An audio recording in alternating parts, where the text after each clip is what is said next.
Hi ജയസിം വ്ളോഗിൻ്റെ പുതിയൊരു വീഡിയോയിലേക്ക് എല്ലാവർക്കും സ്വാഗതം. അപ്പോൾ കുറച്ച് ദിവസമായിട്ട് വീഡിയോസോ കാര്യങ്ങളൊന്നും ഇടാൻ പറ്റിയിട്ടില്ല. വേറെ ഒന്നുമല്ല, നാട്ടിൽ വന്നതിന് ശേഷം ഒരു ഒഴിവും ഉണ്ടായിട്ടില്ല. ഞാനിവിടെ വന്ന് ഒരു 2 ദിവസം കഴിഞ്ഞപ്പോൾ തന്നെ പിന്നെ ഒരു ക്യാമ്പിൽ ട്രെയിനിങ് കൊടുക്കാനുണ്ടായിരുന്നു. അപ്പോൾ അത് കഴിഞ്ഞിട്ട് കുറച്ച് ദിവസം ഞാൻ വീട്ടിലൊന്നുമില്ല. ഞാൻ പിന്നെ എറണാകുളത്ത് കാലടയായിരുന്നു ഉണ്ടായിരുന്നത്. അപ്പോൾ പിന്നെ വീഡിയോസും കാര്യങ്ങളൊന്നും ഇട്ടിട്ടില്ല. ഇപ്പോൾ ഞാൻ വീട്ടിൽ തിരിച്ചെത്തിയിട്ടുണ്ട്. വീട്ടിൽ തിരിച്ചെത്തിയപ്പം ഭയങ്കര ചൂടും കാര്യങ്ങളായിരുന്നു കേട്ടോ. നാട്ടിലെത്തിയതിന് ശേഷം സഹിക്കാൻ പറ്റാത്ത ചൂടും കാര്യങ്ങളായിരുന്നു.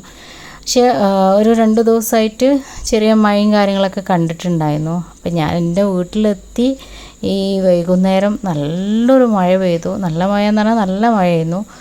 അപ്പോൾ ആ ഒരു മഴ കഴിഞ്ഞ് പുറത്തിറങ്ങി നോക്കുമ്പം ഈ ഒരു പ്രകൃതി കാണാൻ തന്നെ കുറേ ദിവസമായി നമ്മളെ വീട്ടിലും ഈ ഒരു കാലാവസ്ഥയും കാര്യങ്ങളൊക്കെ കണ്ടിട്ട് ചൂടും കാര്യങ്ങളൊക്കെ അല്ലേ. അപ്പോൾ ഈ ഒരു മഴത്ത് പുറത്തിറങ്ങിയപ്പോൾ കണ്ടോ, കോട വന്ന് മൂടിയതും അതുപോലെ പൂക്കളാണെങ്കിലും എല്ലാം പൂത്ത് നിൽക്കുന്നുണ്ട്. നമ്മൾ അന്തരീക്ഷത്തേക്ക് നോക്കിയാൽ തന്നെ എല്ലാം ഒരു ചിരിച്ച് നിൽക്കുന്നത് പോലെ പച്ച കളറിൽ നിൽക്കുന്നുണ്ട്.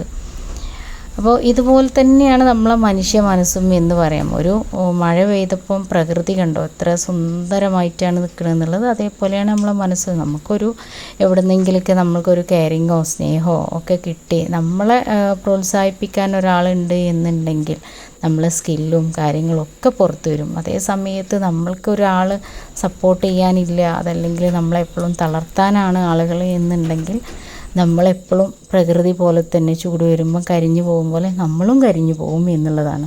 അപ്പോൾ ഈ ഒരു പ്രകൃതി പോലെ തന്നെ നമ്മളെ മനസ്സ് നിറഞ്ഞു നിൽക്കണം എന്നുണ്ടെങ്കിൽ എന്തുവാണെന്നറിയോ, നമ്മൾ കഴിയണതും മറ്റുള്ളവർക്ക് ദുഃഖങ്ങൾ കൊടുക്കാതിരിക്കുക, മറ്റുള്ളവരെ കുറ്റങ്ങൾ കണ്ടെത്തി പറയാതെ അവർക്ക് പ്രോത്സാഹനങ്ങൾ കൊടുക്കുക, സ്നേഹിക്കുക, നല്ലതിനെ പറയുക. അപ്പോൾ എല്ലാവർക്കും നല്ലത് വരട്ടെ, നല്ല മനസ്സുണ്ടാകും.